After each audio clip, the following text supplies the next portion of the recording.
Hey guys, I'll tell you about 808 Audio. 808 Audio is all about cutting-edge audio technology and intelligently priced products for the discerning enthusiast. If it says 808 on it, you can trust that it will only enhance your listening experience. It will let you hear your music like you've never heard it before. Visit 808audio.com. Use our promo code HATEFUL25 off for a 25% off promo. Let's get into today's show. Welcome Average Joe Nation from around the globe. Props to you for staying up to date and keeping in the know. Fantasy football, man, very soon you'll reign. The knowledge that these three guys have, man, it is insane. Fantasy football talk, hateful eight, they wear the crown. Hold it down, Pickle, Blackburn, and Trimboli, hold it down. Pulling up to LB Design Studio, we're getting loud. Season 2, headphones on, red light go, break it down. Welcome back to the Hateful Eight Fantasy Football Podcast with your host, I'm Pickle, and with me as always, Blackburn. What's up, everybody? And Trimboli. What's going on? This week we discuss our top 12 consensus quarterbacks as the fantasy drafts are slowly starting for redrafts, and I figured it's a good time to do the finalizing of the top quarterbacks for our listeners. So right. As of tonight, I mean, I know the show don't drop tonight, but tonight there's real football. There is. I mean, preseason, but it's football. Still real. Hall of Fame game. It's still real. They're still in pads and helmets and running out on the field. Watch that RG3 break that ankle. Hey, listen, I can't believe I'm about to say this. I'm kind of excited to watch Lamar Jackson. I want to see what all the hype's about. It's going to be a good one. I'm excited to see. He's actually probably, out of all the players involved, I'm excited to see him probably the most out. So what his upside is going to be is, I hope for his sake. I hope for Joe Flacco's sake, Lamar Jackson doesn't just come out and show out tonight, because I know it's a preseason, but still. Flacco's not even playing. RG3's starting. Well, I know, but if Lamar Jackson goes in and he throws like 200 yards and like 3 touchdowns, it's going to look bad for Joe Flacco, who's already not a fan favorite. But yeah, but he's going up against second and third string defensive guys. True. So. All right, as always, don't forget to follow the show's Facebook, Twitter, and Instagram accounts. Now let's get into the fantasy news and notes. Fantasy news and notes. All right, fantasy news and notes presented by Body Armor Super Drink, superior hydration for today's athlete. Check them out at drinkbodyarmor.com and visit your local convenience store to purchase your own. First one out the gate, Falcons wide receiver Julio Jones did end up attending the Falcons training camp. Falcons gave him a contract adjustment that gives him $4.4 million signing bonus over 17 weeks. So basically, they front-loaded his contract. Yeah, they front-loaded him for all this year, right? Which is good. I mean, it works for both sides, I guess. It gets Julio the money he's wanting initially, and it also gives them the Falcons him in camp. Plus, it gives the Falcons time to kind of figure out going forward how they're going to re-sign him, because they'll re-sign him probably at the end of the year to a different contract. Well, I think he's still got 3 years left on his 5-year contract. Right. This was only, beginning of year 3 on Right, yeah. Right. So I just think that this basically just shows that the Falcons are showing good faith that they want Julio Jones to be their future for wide receiver. Plus, they just want, I think they want, this is basically a stopgap until the end of the season to get him through, to make him happy to play out the rest of the year, and then they can in this offseason say, okay, we're going to offer you X, Y, and Z amount of money now. Right. Well, the only thing that scares me about being a signing bonus thing is that it's guaranteed money. That's what he's looking at on. Right. So it's going to be a big chunk of guaranteed money that's going to come on the next one. And I mean, I know that Coleman's not making a ton of money, but his contract rolls off at the end of the year, and they're going to plug in Ito Smith to be the fill-in guy now. So after that, but that's money that they could use somewhere else. Plus, there's other guys that they got to figure out. But I mean, I'm glad that they got it figured out to get him into training camp, because that helps not only the Falcons and Julio, but also for fantasy purposes, the Julio Jones owners that have already drafted can unpucker a little bit now. So. Matt Ryan. Just a little bit. Just a little bit. Vikings wide receiver Stephon Diggs signs a huge extension. Extension is for 5 years worth $72 million. Now you got Diggs, Thielen, Cook, and Cousins all signed through 2022. That's nice. That is awesome. However, now they've got to figure out where to find money for the defensive players. They're just not going to play defense. No. Well, they signed everybody. The only one they got left is Anthony Barr. I was saying, They've signed everybody else on the defense. Where are they finding this money? Because I didn't put it in here, but they signed Linville Joseph. Okay. So that's their D tackle. Right. They have everybody signed but Anthony Barr. That's nice. That's a nice problem to have right there. You know what? Congratulations to the Vikings front office for figuring out how to play a calculator and knowing how to keep the books right for the next, 4 years. So, Jeez. That's crazy. Well, they say out in L.A. with the Rams, they're starting to do something like this too, where more guys are getting paid and they're securing enough of both sides that they're going to be a They dominating just signed force. Gurley, and they said Aaron Donald's in the mix Yep. right now to get his contract, and then they're going to start, paying these other guys. Yeah. Wow. That's good, though. Saints signed veteran wide receiver Michael Floyd. So he's just, in my opinion, I think he's just another weapon for Breeze, another guy to potentially fill in if there's an injury. I think it's more so depth than it is like a necessity because you have Michael Thomas, you have Cameron Meredith, you got Ted Ginn. There's guys there that are talented to play. I just think that it just gives depth to a receiving core that really only has like one stud in Michael Thomas and a couple complementary players who are like tier 2 wide receivers with Ginn and Meredith, who are like, they have their own thing that they do within their wide receiver that they're good at. They're not an all-around good wide receiver like Michael Thomas, hands, routes, speed, physicality, where Meredith is more a possession guy. They all got their niche. Right. So I think this is another guy to kind Red of zone. Right. Yep. I think Michael Floyd's just a big body guy, and I think it gives him an opportunity to maybe make good on some issues that he's had in the past. So Yeah, like not catching the ball. yeah, That's somewhat of an issue when you're a wide receiver. Yeah, It is- that's what your job is. essentially you run routes and you catch a Stone ball. hands. So not good. Now Titans did end up signing Delaney Walker to an extension. 3 years worth $17 million. I do think that this is good for Mariota for the immediate future. Plus, I do think, though, for people who are worried or excited that maybe Smith, the backup tight end, was going to get a little bit more play that with this issue of Delaney Walker. But He probably will because Delaney Walker gets hurt a lot. he does. But, He does. this is definitely a security blanket for Mariota. So, and until, there's an issue with Rashard Matthews is apparently starting on the pup right now in this training camp. Corey Davis is the really only true wide receiver that they've got running routes out there right now. So I just think that this is a good thing for Mariota, who is coming off of kind of like an iffy, struggling season. I think this just kind of gives a little bit more, like a comfort too that Security. he's got. He just needs to worry about those interceptions. True. So Yeah. now some quick news that we got. Browns and the free agent wide receiver Dez Bryant has mutual interest. Now, initially this was a lot of comments came out of like the post. What do you want to call it? Josh Gordon Gordon situation. So now Josh Gordon has surfaced pictures and video of him down at the University of Florida running routes and practicing down there, and that essentially what everything I'm hearing is he just didn't want to be there during Hard Knocks.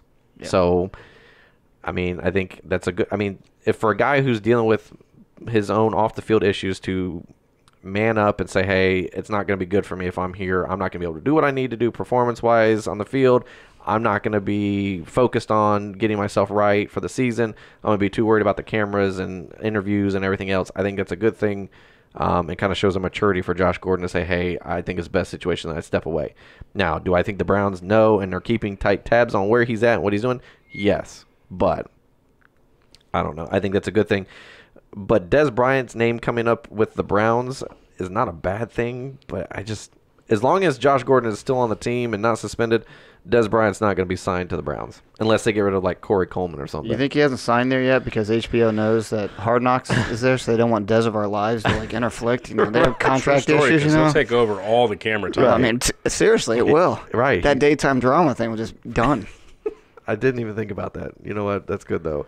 Now Dez Bryant's name was linked to a potential, Everyone else in the league. Well, he was recently linked to potentially coming in for the Patriots, but unfortunately, the Patriots, with the injury of Jordan Matthews and releasing him, they ended up bringing in Eric Decker and signing him instead. So I think that pretty much negates Dez Bryant's availability again for the NFL team. So back to the end of the couch. Well, I don't think Belichick wanted that headache anyway. Tom Brady definitely didn't want that. They've got enough issues right now. Right. That they don't need to add Right. Dez and his drama. They've already got their own issues where the NFL's breathing down their neck with potential issues that they've got with their suspension, with Edelman, and them just disliking Brady and Belichick altogether. Yeah, it's no longer the Brady Bunch show at that place. So. No, it's not. It's that rerun with it's like not the real Brady Bunch people. What do they call them?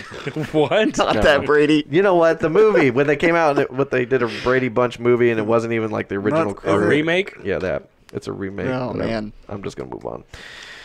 All right. It's like the bootleg version. The bootleg version. Somebody standing up, walking through the theater. Sit down. I'm trying to film.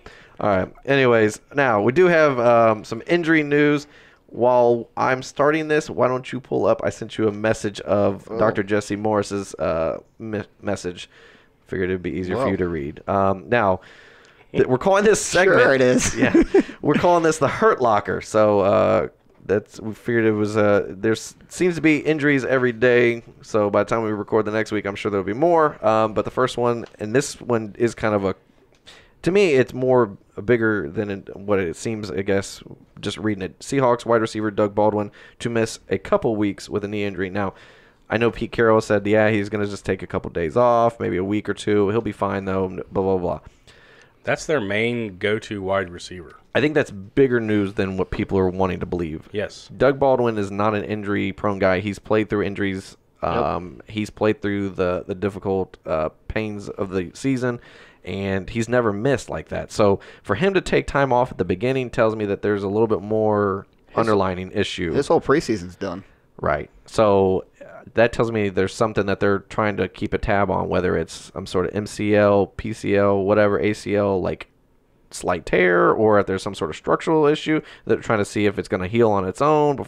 But I just wouldn't be surprised. Let's put it this way. I wouldn't be surprised if we get in another week and Doug Baldwin is still not practicing, or that there's some sort of, I shouldn't say not practicing, that he is visiting some sort of physician, doctor to get an MRI or whatever the case may be. It just sounds like this is a bigger than just he's got a bump or a bruise. And, and Dez Bryant shows up. Well, I was just about to say that the Bryant. Doug Baldwin owner right now, if you see another wide receiver like a Dez show up and sign, there's issues. If there's visiting of any if there's a wide receiver visiting Seattle in the next week or two, you might want to take a flyer on whoever that is. Not really, because I mean, Unless they don't have anybody anyway besides Doug Tyler Lockett. I Yeah, know, cool. That's fantastic. He's not a possession receiver. He's a deep threat. That's it. What's crazy about all that, we just said that Doug Baldwin, Tyler Lockett's all he's got, and Russell Wilson's still going to finish. Yeah, Russell top Wilson's three. going to make That's nothing. Crazy. Well, that's because as soon as they hike the ball, he has to run 30 yards backwards just to complete a 10-yard pass. There's no O-line there. Right. Hot but garbage. I know, but I just think it's crazy how he can finish that high with the hot garbage he's working with. I think that speaks more to him. I think that Right. puts him in the same group as, guys like Brady and Rodgers, in the sense that it doesn't matter what you put out there to be their receivers, running backs, offensive line, they're going to make the game. Aaron Rodgers is making Geronimo Allison look like a Pro Bowler. Yep. True. Come on now. So, oh well. All right. Now we've got Redskins wide receiver Josh Doxson was being evaluated for a shoulder injury, and Dr. Jesse Morris of the Injury 101 podcast from last year gave us some injury insight, wrote in just to give us kind of a general brief description as to what the issue is with Josh Doxson. He said the possibilities of the shoulder injury include just a bone bruise, AC joint, possible rotator cuff injury, or even a labrum tear. But when Gruden came out today and said the MRI checked out fine, there's hope that everything's okay, but we're not out of the woods. Yeah. So I think one of the other things he said for him personally as a doctor is that he wants to see Doxson playing a couple preseason games to kind of get out there and kind of get through the flow of the game, versus just saying, oh yeah, he'll be fine, and he takes the preseason off and comes back week 1. That's a telltale sign that it's a little bit more than just a simple shoulder injury. And I think what I read this morning, it was an AC right, and sprain. So hopefully it is just something simple like that, and it takes a couple weeks and it's healed and he's good to go for the season. But it's something to linger issue-wise if you continue to see comments that he's not practicing or that he's in the medical evaluation stuff still being treated and everything else. He's one of those guys that's hurt every year. He has been since his rookie year. Go out there and tear his rotator cuff, be out 8 weeks, and let's bring Dez Bryant to Washington. You want Dez of our lives there in Dez of our Washington? lives. Yes, I do. So man. I like Dez Bryant. yeah. So again, thanks to Dr. Jesse Morris of the Injury 101 podcast for sending that. We'll definitely have more once the season starts. He'll be sending more injury updates for all that. So now He'll be busy, trust me. he is. He says his off season is nice, but once the season gets here, I think he said once he actually texted me and said that once training camp starts, it's time to go to work for the season, and there's no days off. So, but That's crazy. So AB today left with an undisclosed injury and is told that he is day to day. Madden curse. It did not take very long. I told you the Madden curse is alive and well, and it didn't even make it through training camp yet. So Nope. no, it doesn't. At this moment, there's no further information other than he just left for an undisclosed injury to be medically evaluated. That's all it says. So we'll have to keep tabs on that over the next couple of days to see what's going on. Hopefully, it's nothing major, but if it is, no, you're cool. The AB owners right now are puckering back up as the Julio Jones are unpuckering for their training camp stuff. So Puckering to pucker. So. Anyways, I think that's all we got for injuries and everything else. So, we do have a ton of questions from our listeners I again love this that. week. So, Yeah, me too. hoping that we can kind of incorporate that. Stop coughing here. That's all right. It's early. All right, so let's go ahead and get into Take It or Leave It. Take it or leave it. All right, Take It or Leave It, presented by Fantasy Fateball, the one and only Magic 8 Ball for fantasy football. 20 custom answers to help you make those critical start-sit decisions in the Sunday morning agony, and head over to fantasyfateball.com. Use promo code HATEFUL8 for $5 off your purchase. So, first one out the gate, Cotton QB. Now, these guys are all writing into our Sleeper Bot channel because we've got it, this questionnaire thing pinned to write in for the show. So, if you want to submit a question, you can go to our website and do it under that tab, or you can actually go onto our Sleeper Bot channel and comment within the questionnaire submission. So, Cotton QB says, how much does a quarterback play affect a running back? Now, we all talked about this, and there was different sides and opinions, but I think ultimately, we all agreed that it just depends on the quarterback and the offensive scheme. Right. Yes. So I think we kind of summed up like the situation like Alvin Kamara was one guy we mentioned. If he gets injured, if Drew Brees gets injured or for whatever reason cannot play for the season in some fashion, do you still draft Alvin Kamara as the middle of the pack in the first round? No. I don't either. So I think I don't think that quarterback affects the running back position as much as it does the wide receiver that they're trying to throw to, obviously. Well, yeah. But it still affects it, Right. Depending on, like you said, scheme and the quarterback that you're actually dealing with. Like we talked about, specifically, nobody wants anybody on that Patriots offense if Tom Brady's hurt. Right. True. And, I just think, what was the other one we talked about? Bell was another one. Yeah, Pittsburgh. Le'Veon Bell. Right. Bell. And same thing with Brown. We've seen it. When Big Yeah. Ben goes out, Right. everybody else's production Right. drops. But on the flip side of that, like you brought up outside the show, Blake Bortles and Fournette. If Blake Bortles gets hurt, would you still take Fournette at the end of the first, beginning of the second? Right. Yes. And I Right. think so because, like we said, I think it deals with the running back. That offense is geared around the run game and Fournette. Same thing with Dallas and Ezekiel Elliott. David Johnson in Arizona. You could slide anybody in there that can throw the ball more than 10 yards would be fine. Right.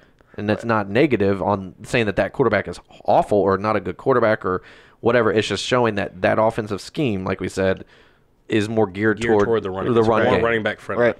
So, And even out in Arizona, I'm not afraid with David Johnson with either Bradford or Rosen playing. Yeah. no. I think, I guess when we make the comment that if you're sitting there at the 102 and Todd Gurley's already been drafted and Big Ben goes down in camp, I'm drafting David Johnson at 102 or whatever versus Bell. And that's just me personally, and that's not because I think Bell is awful. I just think that I'm drafting Zeke. Well, Yeah. okay, maybe at the 103. How about that? Yeah. I would take David Johnson at the 103 then instead of Let's that. be honest, you're drafting Hopkins. Right. You already know this. So, Anyways, no, but I think New Orleans is the prime way to answer that question. You take Drew Brees away, and I don't think either Ingram or Kamara have as much value. no, I think it changes that offensive dynamic. You know what? So, That's the fate. What's the fate Let's ball have the say? fate ball here. if Drew Brees gets injured, would you draft Alvin Kamara at the 105, 106, depending on your league? It says injury risk. See? Yeah, There we go. shocking. So, all right. So, and his second question is: historically, what percent of running backs in the top of the running back group for the 1 year stays at the top scoring the next year? And he just said, not sure if you've covered this, but figured it'd be a pretty detailed conversation. So, we were talking through, and I did some stats looking up, and based on if the running back was not injured or suspended the following season and did not change teams, was on the same team from year to year, Yep.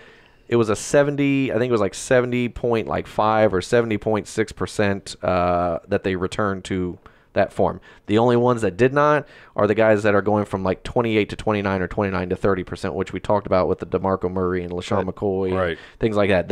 But that's got the asterisk, I guess, attached to it. So, but outside of that, you have a C average that the guy's going to return. Right. So, and usually it's the guys like Gurley, like this year, Gurley, Bell, Zeke, David Johnson. Those guys, you're not expecting them to fall off unless there's an injury or a suspension or whatever the case may be.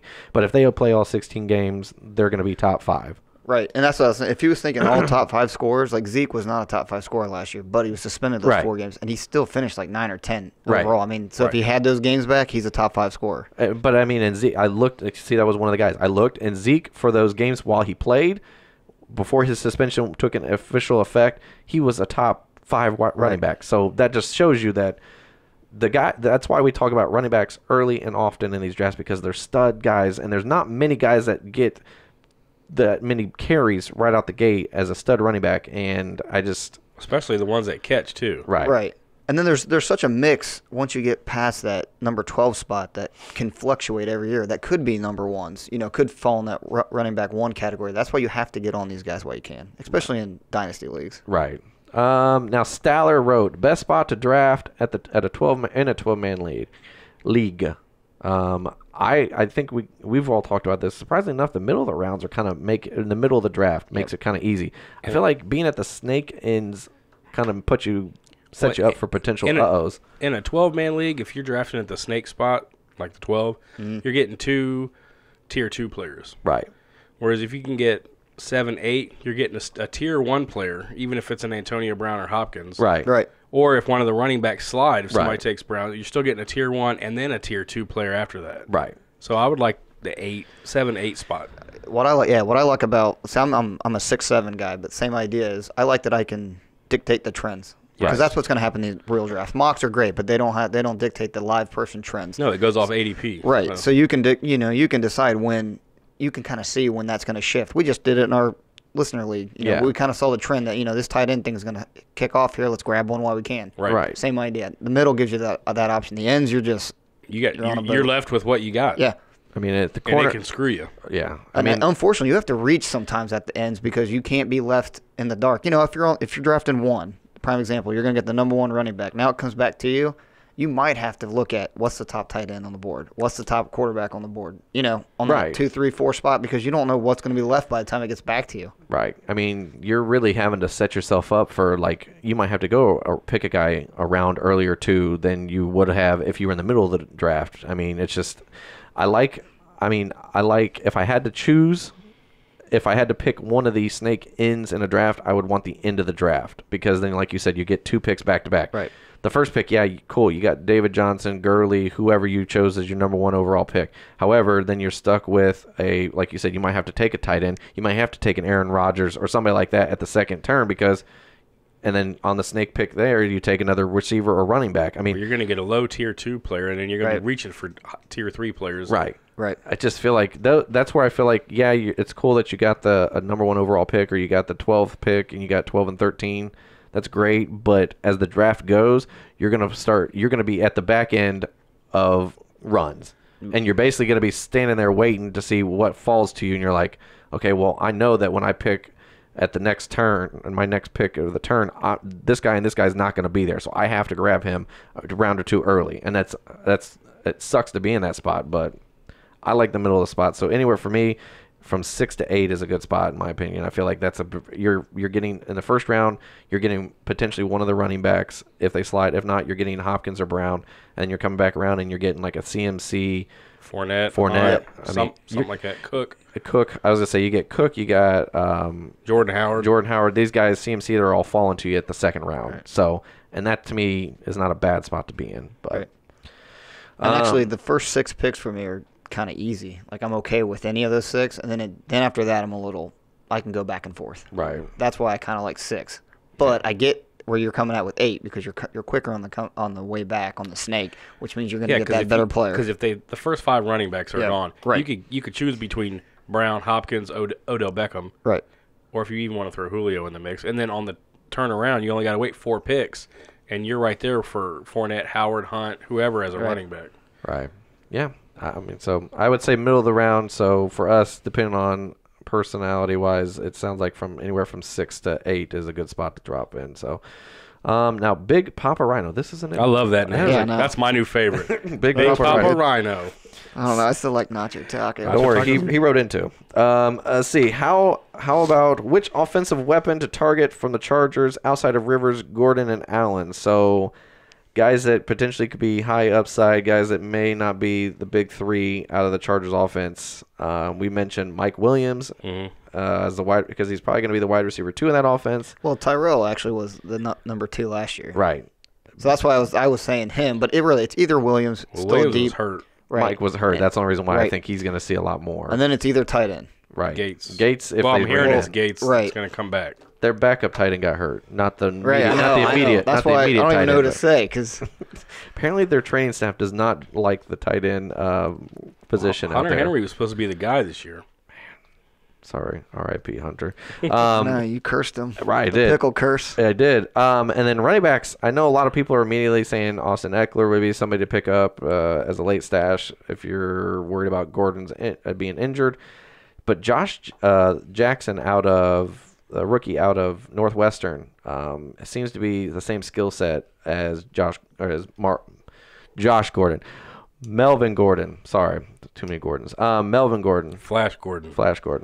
So I just think Gordon. I think you're going to be able to get him late, and it sounds like from what I'm hearing, he is going to be the backup once the season starts. So, but yeah, if you get outside of those 3, I think our immediate guy would be Mike Williams, just because I think he's going to be the wide receiver 2 from everything I'm hearing. That's what they wanted him to be last year. Right. But and Nacho Taco writes in again. It says, Who do you guys like better this year, Hogan or Marvin Jones? I'm assuming. Okay. Before we answer this question, Nacho Taco, this is your 3rd question that you wrote in on us.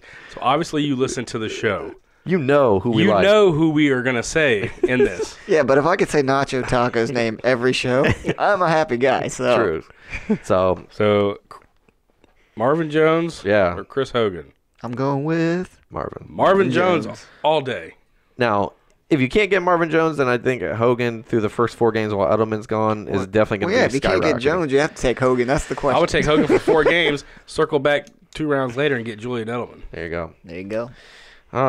I'm Zooted wrote, do you foresee... Gesundheit. I know, bless you. Do you foresee the Pats signing Decker to replace Matthews? I think a 1-year deal. 1 year deal. Yeah, I think 1 year deal, that could happen. I feel like there's a 1-year deal coming down the pipe.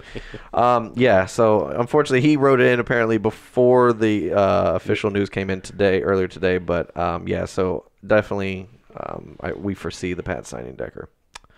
Now Goodrich 12. I wonder if he's like a mechanic. Could be. Might be good. He's good with the wrench. There you go.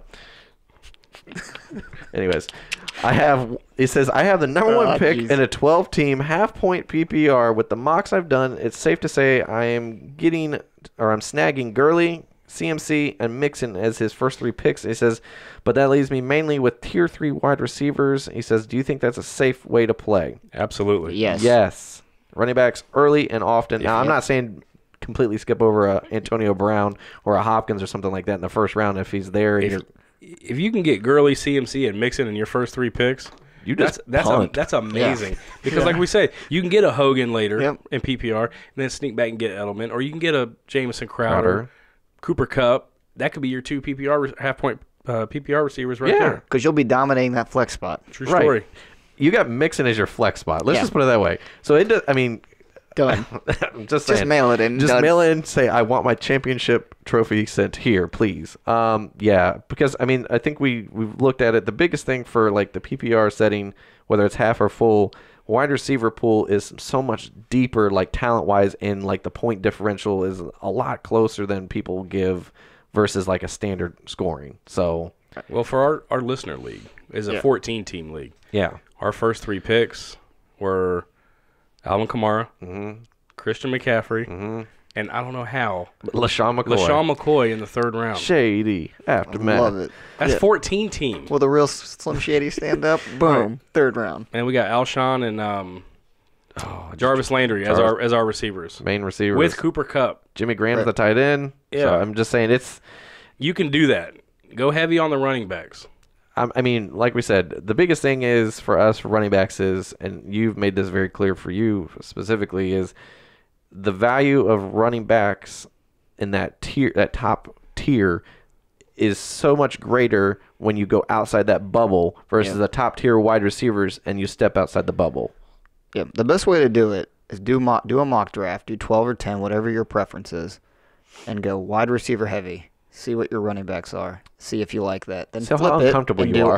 do a running back heavy and just compare the two. Do multiple positions. Do first. Do last. Do middle. I know it takes a lot to do these mocks like that, but then if you look over it, I think you're going to be more happy with the running back side than you were the wide receiver. Yeah, now, not completely. Well, if you look at the point value from 12 down, Yep. the wide receiver points shrink in Right. how they're compared. Whereas running backs, there's larger gaps. The gap gets bigger, but But I mean, now, like you just said earlier, don't pass on some of these guys just because you think you have to take a running back. And don't pass on Brown or Hopkins because Yeah, if you get a, who do you say, Gurley, and then you come around and there's a Julio sitting there. or a Mike Evans or somebody sent okay.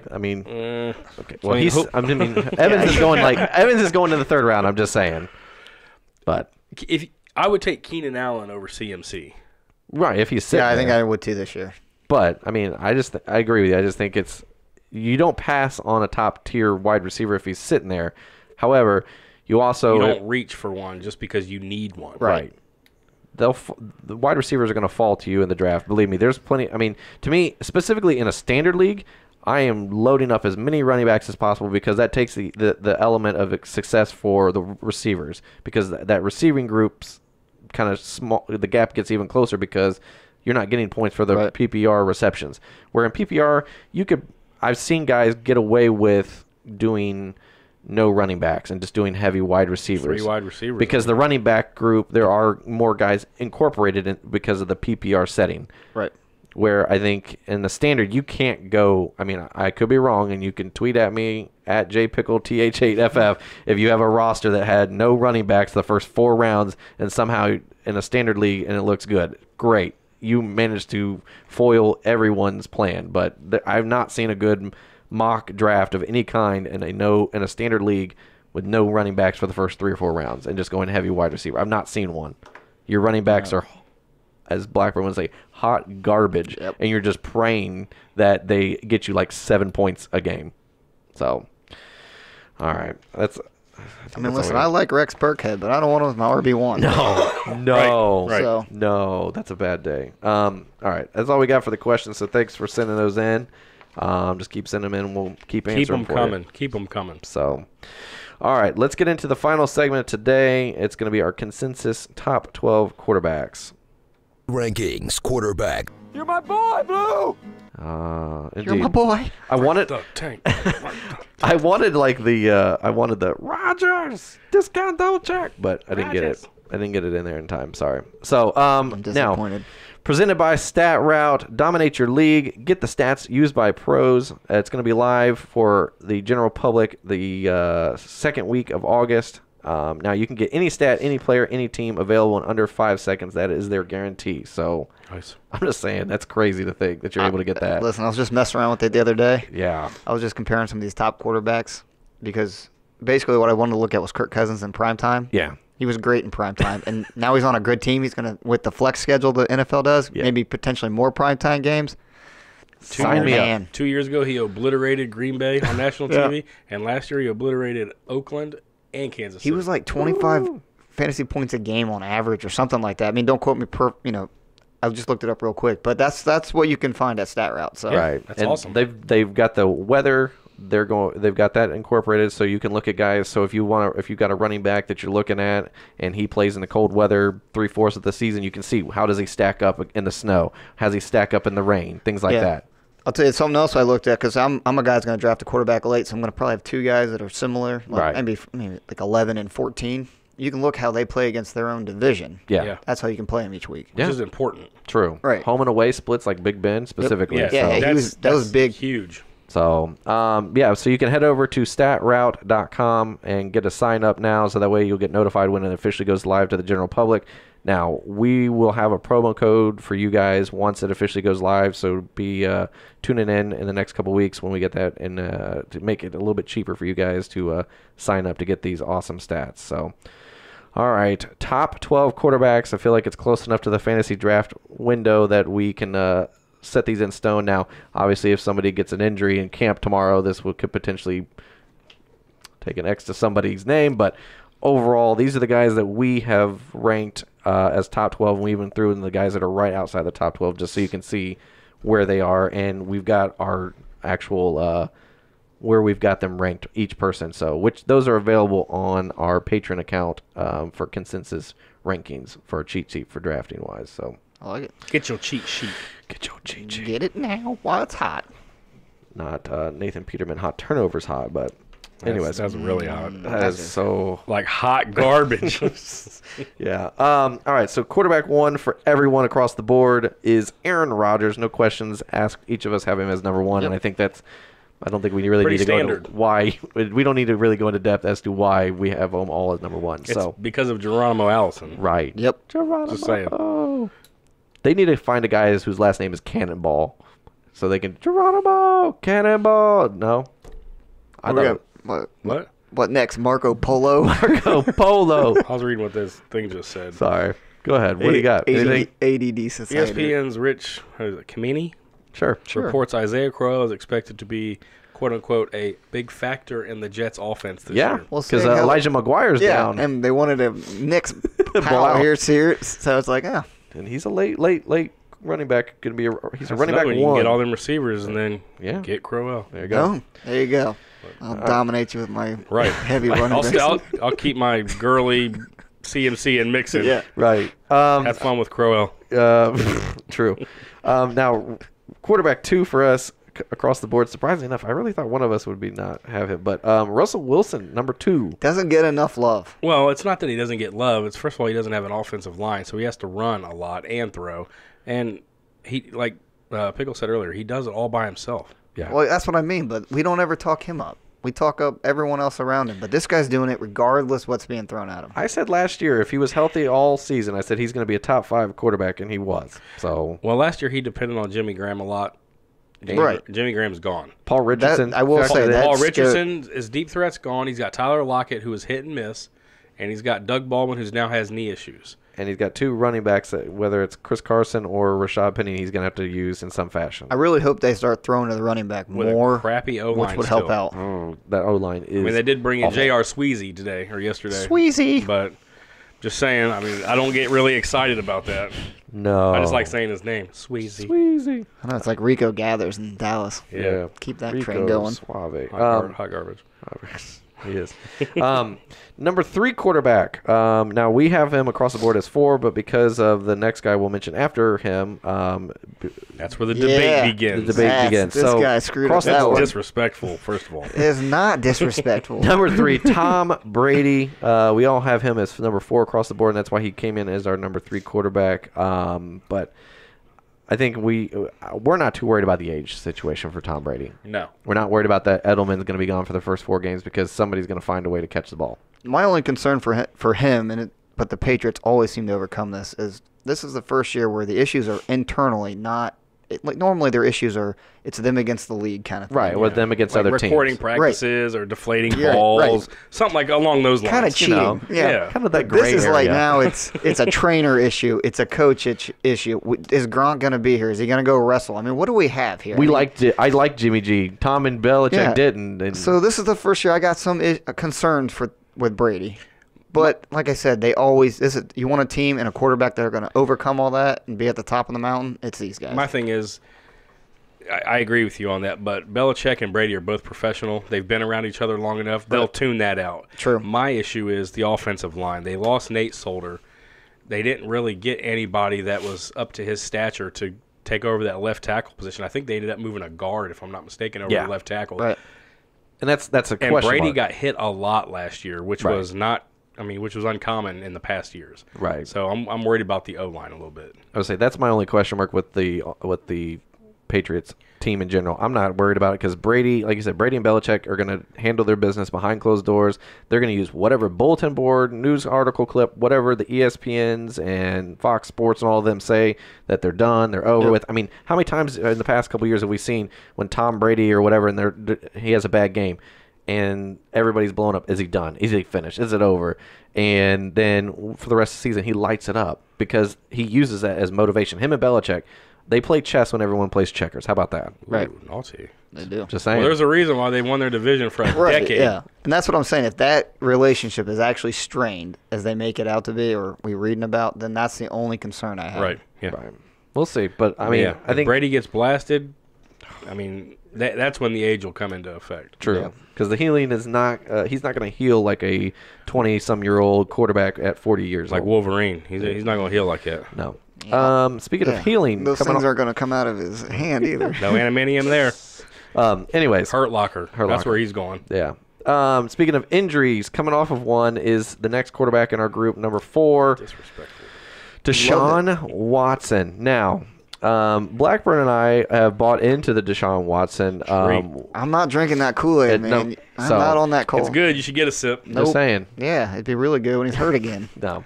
So we've got him at 3. You've got him at 8. So why 8. do you have him as 8. basically All right. on the outside of All right, looking in? I knew I was going to get this. So I'm 8? ready. He came, Yes, he came listen. prepared for this. Listen, to me, he's a touchdown-dependent guy. Well, they all are. Well, You can't get no, points no, no, unless no. you get touchdowns. Hear me out. So, to me, he's more Cam Newton, Okay. where, I mean, he's not going to throw for 4,000 yards. Agree? I'd say it's not a Well, pop. even last year's stats, it would have put him at 3,800. I would say Oh, God. Not 200 yards. I was gonna say Listen, he's over 3,000 passing yards. Well, there's a reason why I say that. I think he's a 3,500-yard passer. I think he's in the mid-20s. He's not going to throw 40 touchdowns like he was on track last year to do. And here's where the kicker. Is he going to run? Because if he doesn't run and doesn't have the rushing touchdowns, you know what he's going to throw in interceptions? 15+. Yeah. It's He was true. on track for 18 last year. So that's going to negate a bunch of stuff. He's got to have the rushing yards and rushing touchdowns. He's got to If he be doesn't- balanced. If he doesn't have that, he's a poor man's Cam Newton. Yeah. Man, I don't know. That's where my concern is for him. He's a second ACL injury, now one on both knees. True. In 4 years. I mean, I get all that. and guess what their offensive line is, since we like to harp on them? The worst rated in the league, number 32. He made him look good last year. Listen, I get that. For 7 games, he was great, and he was on pace to break it. But if that's all our sample size, and we're going to buy in on a Well, it's fourth like we round, couldn't help it. He got I know, but it's a hurt. 4th round. That's why I'm not buying I'm not drinking the Kool-Aid. Yeah, I think I he could fall anywhere from that 4 to 8 range where I have him at. He could be anywhere in that mix. Yeah.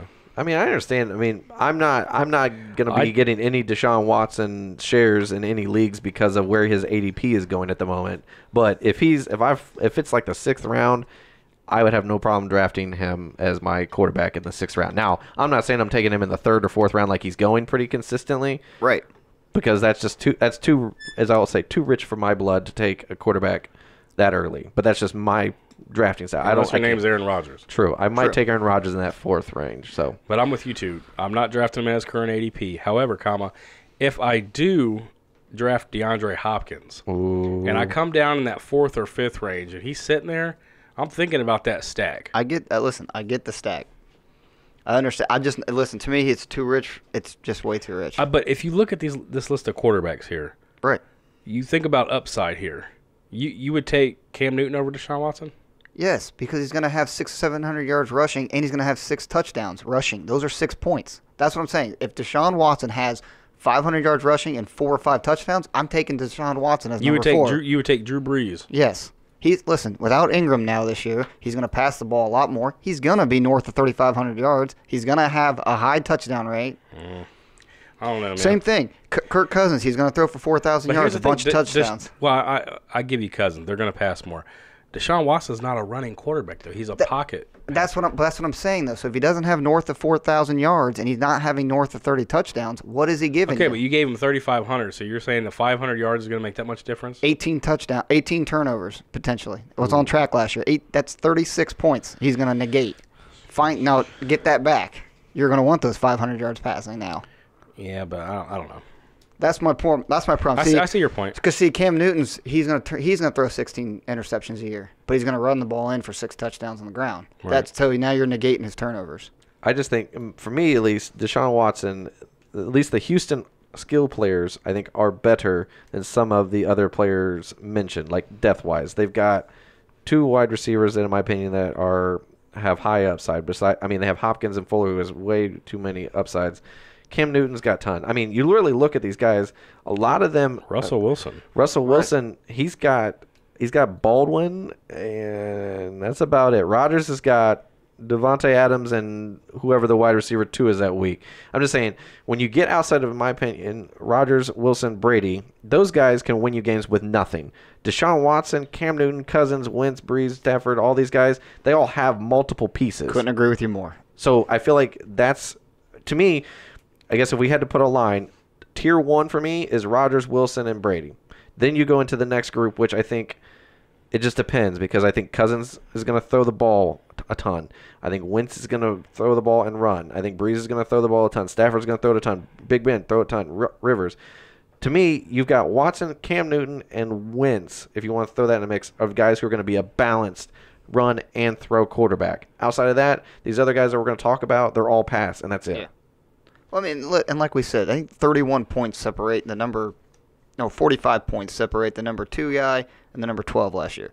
We're talking like 3 points a week. That's what I'm saying. So you could put all those guys together, right? Aside from Rodgers, Wilson, and Brady. So that's why. So my only argument with Watson is now what's the negative? I just think he turns the ball over too much. But if he's going to run the ball like Cam Newton does, then I really don't care if he can have 18 turnovers because I'm going to get 5 or 6 touchdowns on the ground. I mean, it just depends on what you look at. Like you said, we only had a small sample size. You're looking at it from the negative side as, he's going to get injured. He could get injured, blah, blah, blah. I'm looking at it from the positive. Like, look what he did during that 7 games.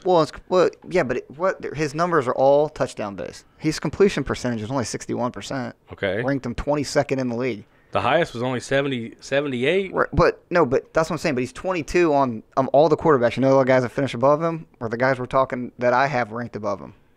Same thing. In attempts, too, he was down. I think Ask the Bengals if he can run. Well, yeah, that's what I'm getting at. If we get that, if he does that on a week-to-week basis where he's running like that, you've got yourself a number 3 guy.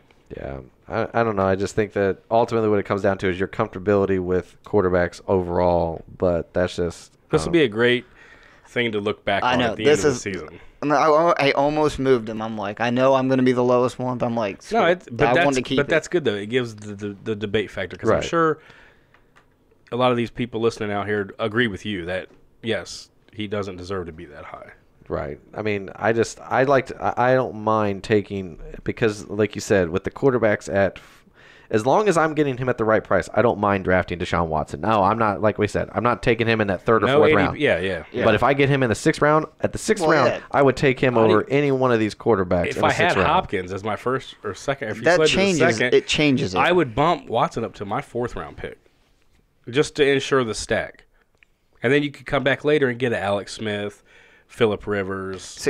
Listen, I like the stack. I'm not wasting my 4th round pick on a quarterback because of the 45 points I said. There's a 91 point difference in the running backs. So what I'm saying is you're going to give those points back by taking but by the 4th round, all the top tier, all the 1st and 2nd tier running backs will be gone. Then the next one, it's 45 on the next tier, 40 some. You'll be looking at like Lamar Millers and Rex Burkheads, and I'd rather have Deshaun Watson than that. Then you're going to like him at his 405. If I get the stack. If I don't get the stack, I'm not. Yeah, I understand. I mean, that would make sense. If you're going to get if you're going to reach, it would be to get to complete a stack. Outside of that, I don't see. That's just reason my to take personal draft strategy. Right. All right, now coming in. I get that. All right, so now coming in at 5, Cam Newton. I've got him at 5. Blackburn's got him at 6, and Trimboli's got him as number 3 quarterback. Man. Holy cow. I did not see that you had him at number 3. So I know why I have him at 5, and I think it's just because I think that Watson and Cam Newton can be interchanged at any moment, in my opinion. It's not because I think that Watson's that much better or Cam's that much better. I think they both are similar play styles, so I feel like they're interchangeable in my opinion. But that's just me. Where you've got him at 3. So why do you have him ahead of Brady, ahead of Cousins, Watson, Wentz, Breeze, Stafford, all these guys? Because of rushing. So you think his rushing attempts basically raises his level to that? If he rushes for 600 to 700 yards, which is what he's averaged, and he gives you 5 to 6 touchdowns, that's almost 100 points alone just in the rushing game. Yeah. That's a lot. I mean, It is. Makes sense. the most these guys finish at like 280, 290. If you're getting 100 points alone over here, he only has to throw the ball. He only has to get 180 to 190 on the passing game. Yeah. That's what I'm saying. He can just be an above average quarterback actually throwing the ball, but because of his running ability. Now, if it's a 6-point touchdown across the board, I don't have him ranked as high. Right. Because it's 4 points for the touchdown passing and 6 for the rushing. That's why I lean more heavy on the running guys. Right. I understand. All right, so going into these group of passing quarterbacks, Kirk Cousins coming in at 6. I've got him at 6. Blackburn's got him at 7. You got him at 5, so pretty similar overall. Right. I think it just depends on your comfortability with the new offensive coordinator and tons of weapons there. Yeah. There's tons of weapons, and if he's throwing the ball, so you know it's going to be tons of yards, and he has consistently been throwing a lot. So, 4,000 yards, 3 straight seasons. So yeah, with way less weapons than Washington. Right. They brought him in. They paid him tons of money, guaranteed, and they just signed, like we talked about, they just locked up his main targets. So with Thielen and Diggs. So. Yep. Number 7, Carson Wentz. I've got him at 7. Blackburn's got him at 5, and Trimboli's got him at 9.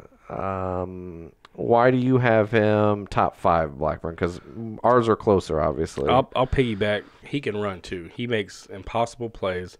Last year, specifically, I mean, he's tackled for sacks. He's getting out of that. He's throwing the ball. He could throw the deep ball. Zach Ertz is probably his main comfort blanket. I mean, he's got tons of weapons there with Jeffrey, Aguilar. I just like Carson Wentz. Yeah. I think he's kind of in the same boat as Cousins, where he's got a lot of offensive talent. It's just he has the effect. He has the ability to run. Now, coming off the injury that he is, how much will they have him running early is the question mark. Well, go ahead. I was going to say, when the play breaks down, he doesn't fold and just take a sack like some of these other guys. He actually makes things happen. Right. So I'm just afraid that he's really not – right now in the mini camps and stuff, he's been doing everything with the second team. He's only done a little bit with the first team. So it makes me think he might not be ready for week 1. That's kind of why I've dropped him down a little bit, because if you don't have that week 1 ready to go, I think there could be an issue there. Well, they said that. I mean, last year they said Foles was probably going to open up the season. Right. So then that's my only hesitation. Now, if he starts the season as the guy, I think you're right. He puts up pretty good numbers.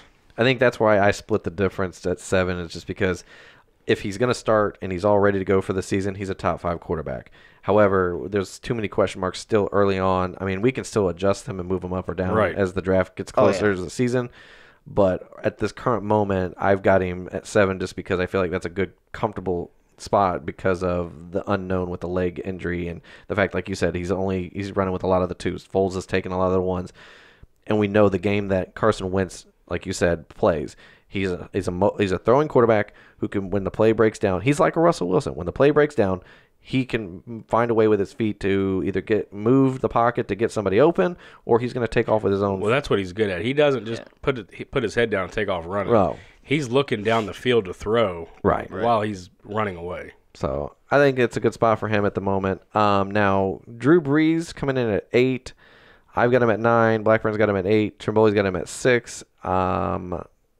I would say probably for you, why do you have him? It's the first 4 games. We don't have Ingram back, so I don't think the split's going to be 50-50. I think it's going to hang more on the pass, because that's where Kamara shines. True. So that's why I have Breeze a little higher.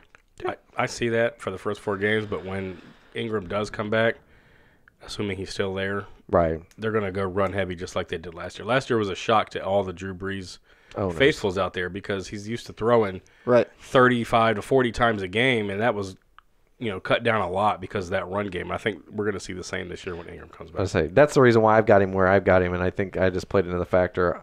I gave him I complimented his first 4 games while Ingram is out or whatever. However, if you just go off of what you know from last year of what we saw in that's time frame with Ingram, Kamara in there, Drew Brees did throw a lot less. That offense was pretty much through the run game in some fashion. Now, the run game did incorporate passing and receiving. However, there still was a lot of Ingram. Ingram was getting 55% of he was carrying the ball 55% of the time, where Kamara was 40 something.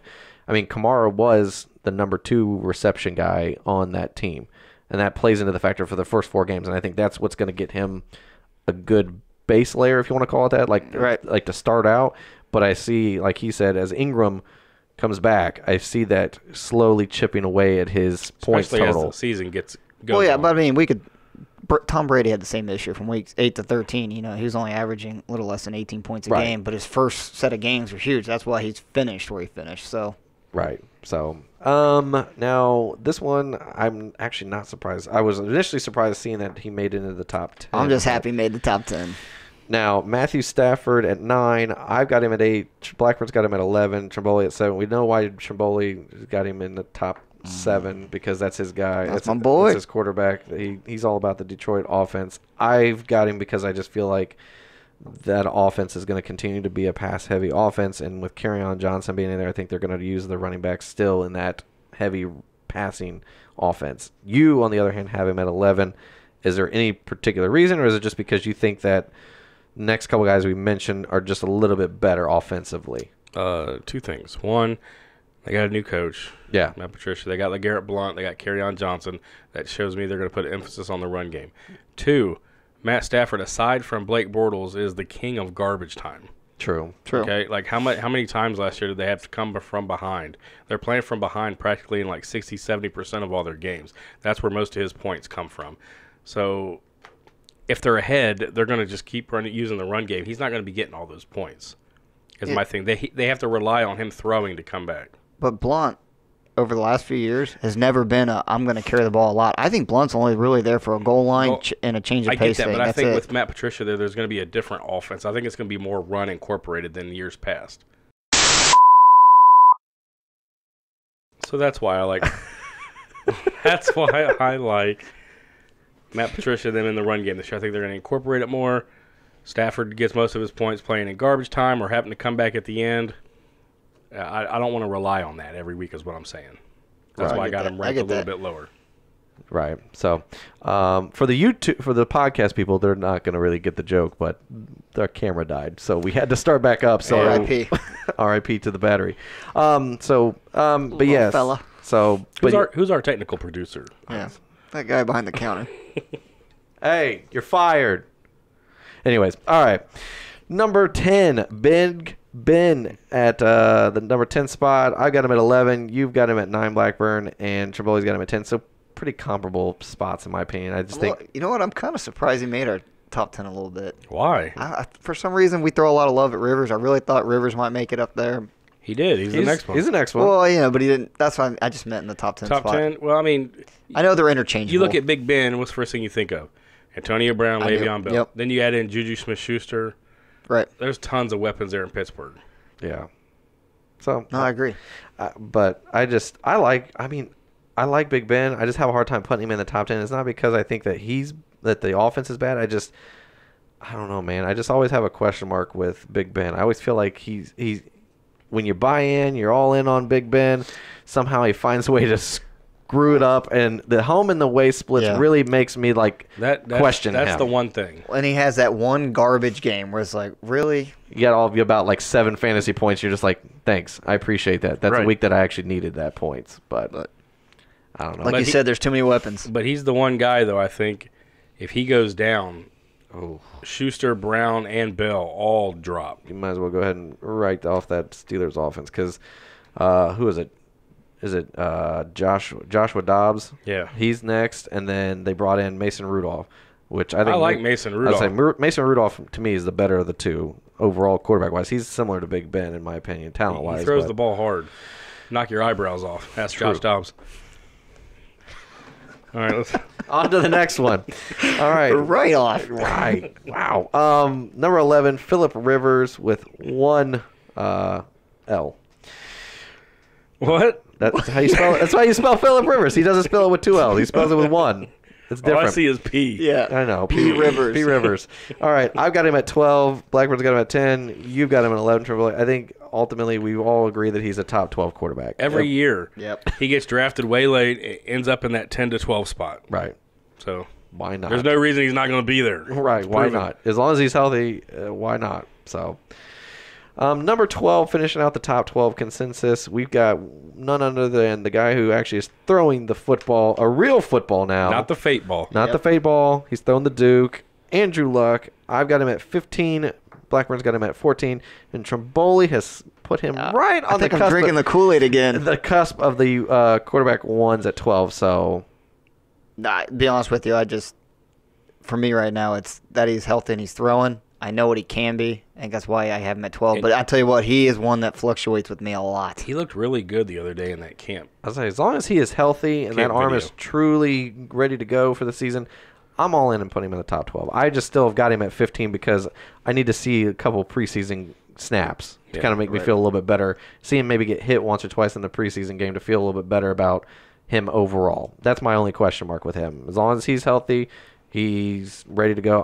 I'm all for Because putting we him in know the top what 12. he can be. Right. So, I'll tell you what, and that makes Ty to me a lot more intriguing. Absolutely. I mean, And Mac. if you think about it, if you did your redraft league in like June when Andrew Luck was like unheard of, not going to do well, and you somehow got him in like where he was going like the 10th, 11th, 12th round, I mean, wow. I mean, if you got him in the 12th round. Last year I took a flyer on him in the last pick of the draft. Right. I mean, that's somewhere he was going early on He in this didn't all play, season. but right. I mean, if he did, that'd have been awesome. Right. You had a top 12 quarterback that you got at the end of the draft. So, now the guys that we're going to talk, we won't really get too much into them, but Jimmy G, Matt Ryan, and Jared Goff are 13, 14, and 15, and I think that's just because there's just a lot of question marks in those in that each one of those offenses. Jimmy Garoppolo is he's in the second year of his offense, but they've got Jerick McKinnon brought in. So how is that going to factor in? They've got Garcon. They've got these other guys. His looks alone are going to get him some points. Come on. True. Jimmy G. Come on, man.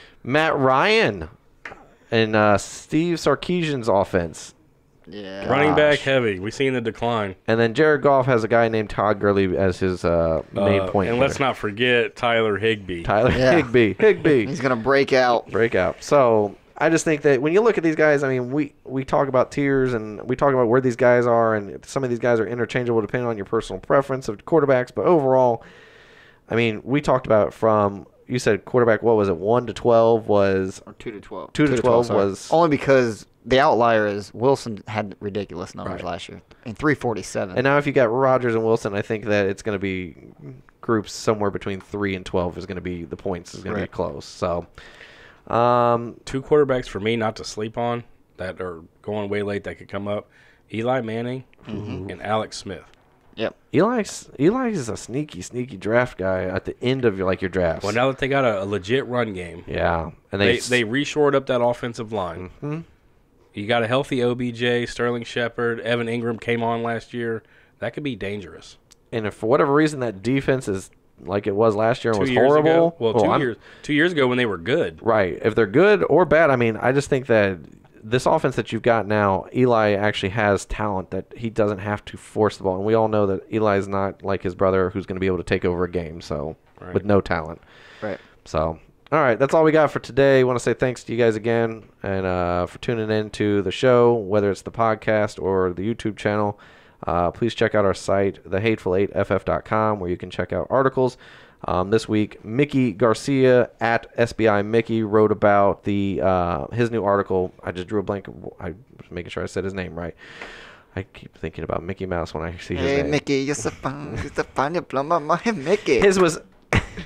He was talking about underperformed players that could potentially be have upside. So don't forget to check out the site's apparel as well. Follow our personal accounts at jpickleTH8FF, at jblackburnTH8FF, and at ftrimTH8FF. Don't forget to join the average donation via our Patreon tab on the site, where you can get your draft help as well as your in-season help on a weekly basis. So. Yep. Keep those questions coming, guys. We love that. Enjoying those. I like the variety of the different stuff. I mean, something simple as who would you take versus, hey, I'm drafting at this spot. I'm seeing in mocks this guy and this guy. Does that seem like a good draft style? So I just like debating because it brings up points that you might not have thought of. True. Yeah. All right. Well, we'll see you guys. Thanks again, and we'll see you guys next week. One more time. There ain't no one like these three. You know you just heard Pickle, Blackburn, and Trimboli. Give the goods talking about nothing but fantasy football. Yeah, it's your year to dominate and to wear that ring. Prepare for the draft and dial in on your craft. Quarterback, the first round is a good choice, you ask? This guy's got first round pick, a favorite? Not so fast. He failed to tune into Hateful Eight. He's a chump in his